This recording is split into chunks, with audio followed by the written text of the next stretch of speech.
weather's not exactly the weather we were hoping for, but what a beautiful cause to walk for. In my 17 years of either prosecuting child abuse crimes or representing Child Protective Services, there's nothing I'm more passionate about in my job than child abuse. We handled property crimes, we handled drug crimes, but there's nothing that tugs at my heart more than the child abuse crimes that we have prosecuted, and also the children we have gone and protected in court. And I want to say thank you to CASA for putting this event on, and thank you for CASA for what they do in our community. But I also want to thank Child Protective Services and the Child Welfare Board for all the advocates in so many different ways that protect our children here in Washington County.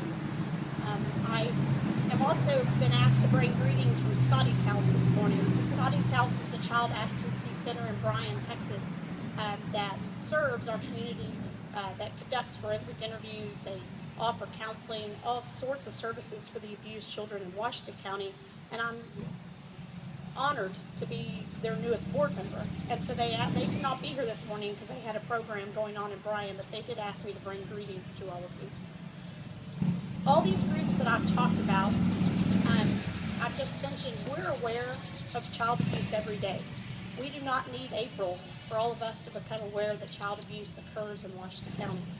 What we're hoping to today is to bring to you an awareness of what goes on in Washington County, and hopefully the media will send this message out for those that are not here. Child abuse comes in many forms. Child abuse comes in physical abuse, and we as advocates or prosecutors, law enforcement, we've seen the bruises, we've seen the broken bones, we've seen the black eyes, we've seen the blinded eyes, we've seen the severed livers, we've seen the physical abuse. Child abuse also takes on sexual abuse, and in our profession we often see the physical scars that children receive from sexual abuse. We've seen sexually transmitted diseases in very young children. We've seen the physical scars that child abuse gives children. There's also child neglect is a very big part of child abuse that we don't think about very often. Children that are neglected food, medical neglect, shelter, they are not given a home by their parents, the drug use by parents that cause all of this neglect. We as advocates in this field, we've seen the diseases that occur because of this. We see the malnourished. We've seen the children that almost die just because their parents won't take them to the doctor.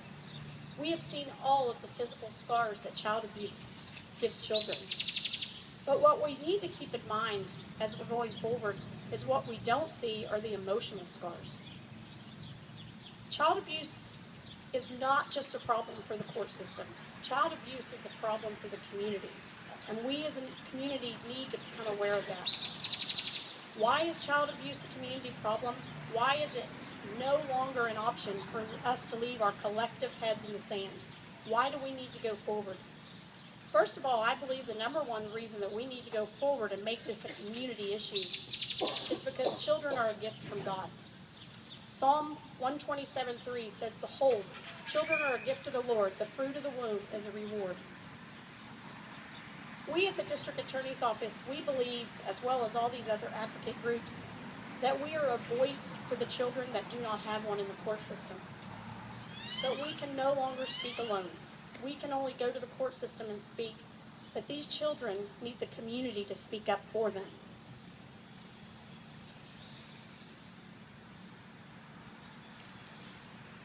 What are other reasons the community needs to be aware of this?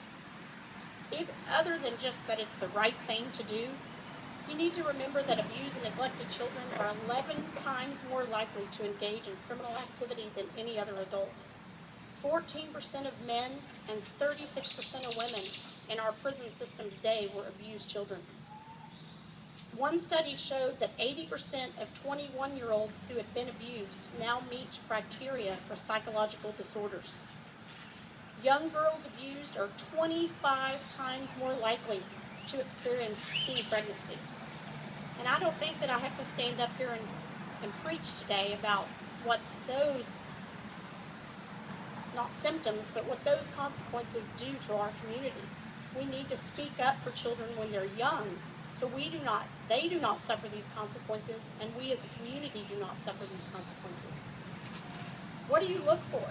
What are you looking for when you're around these children? We know in our professions that some of the things we look for are unexplained injuries, changes in behavior. I think teachers have got to look for the changes in behavior they see at school. Return to earlier behaviors, children that suddenly start sucking their thumb again. Fear of going home, especially if it's one person they always fear going home with. Changes in eating, changes in sleeping. Here's a one I have seen so many times that we use in court.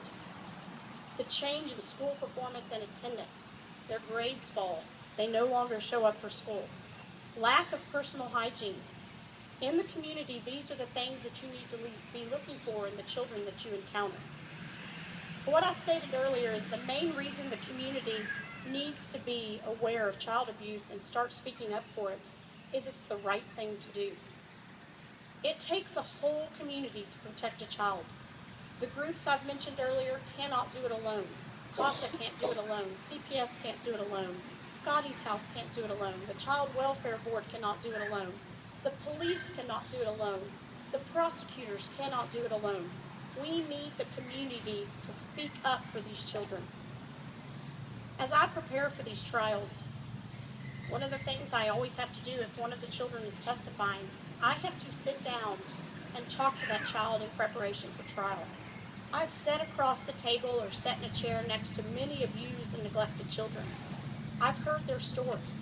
I've heard them talk to me and have to tell me about their sexual abuse. I hear them talk to me about the fear they felt when they were being hit by a parent or a grandparent or a babysitter. I've heard their stories about being locked in dark closets, about being called horrible names that you would never even think about calling a child.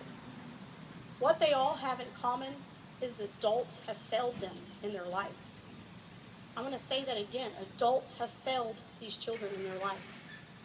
I consistently tell each and every one of these children before they leave that day, before we go to trial, is I promise you I will be your voice in the courtroom. That is my place. That's where God has put me. He has put me in the courtroom to speak up for these children. But He has placed each and every one of you in some place to speak up for these children. You may not be a paid CPS worker. You may not be a CASA volunteer. But you come across a child somewhere in your profession, in your churches, in your community, that you can speak up for. And I urge you today to do that. It is time for the community to speak up for these children. And it's then that we will all triumph over this problem. Thank you.